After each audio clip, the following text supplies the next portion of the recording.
Hello, my name is Faisal Hidem Tazani. I'm from Civil Aviation Polytechnic of Surabaya, majoring Diplomatry at the present Management Backside Bravo with NIT 306-2035, number 9.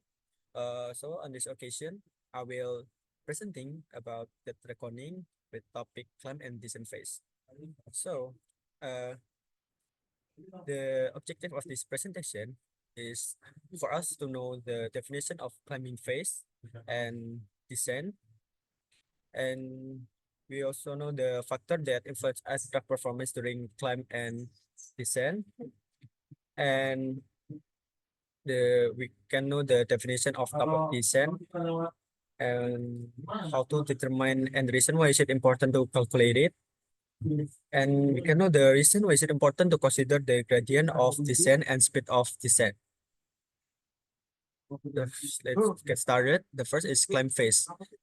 The climb phase, also known as climb out or initial climb, is the period during which the aircraft climb to a predetermined cruising altitude after takeoff. As the climb progresses, the rate of climb decreases as thrust reduces due to reducing air density. A gradual climb improves forward visibility of the nose of the aircraft. Then the factor that affect climbing performance. The first is speed.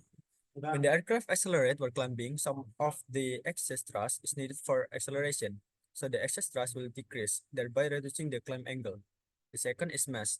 Increased mass provides higher drag which reduces excess thrust, thereby reducing climb angle and climb rate.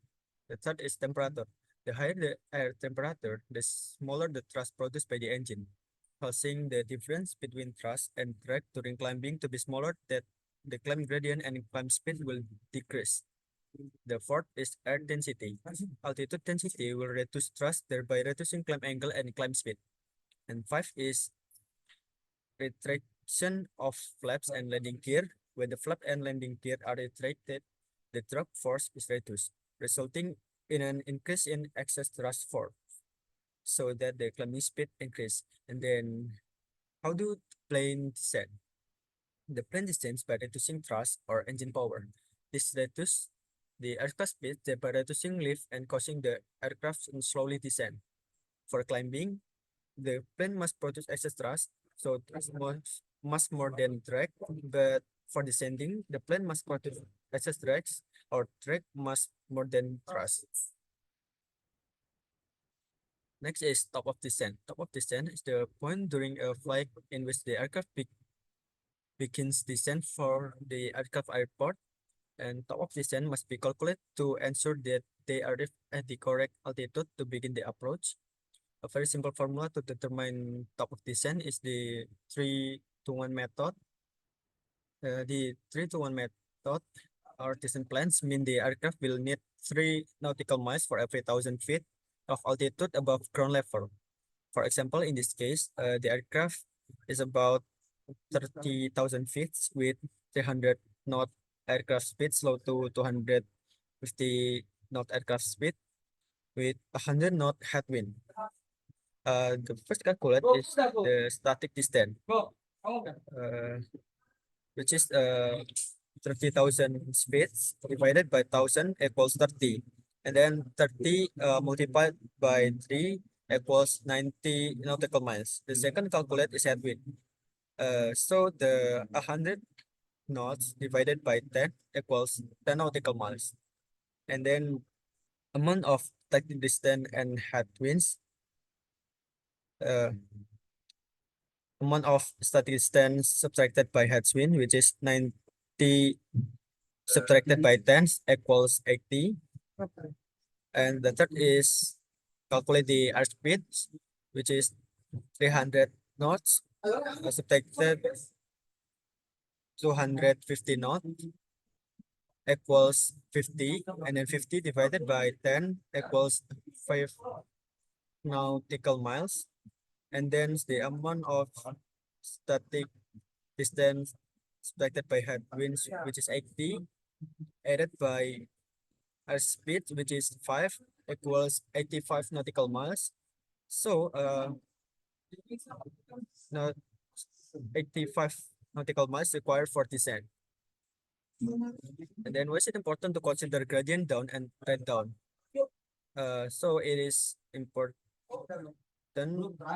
It can reduce the descent distance, thereby reducing fuel consumption. And answer the rate of descent, rate of change in atmospheric pressure is proportional to the rate of change in cabin pressure. Note that rapid descent may cause gas to become trapped in middle air. And to ensure the safety of the aircraft and passenger, rapid descent can also cause the plane to lose control, and this can lead to an accident. Last is factor that affect descent performance. The first is speed.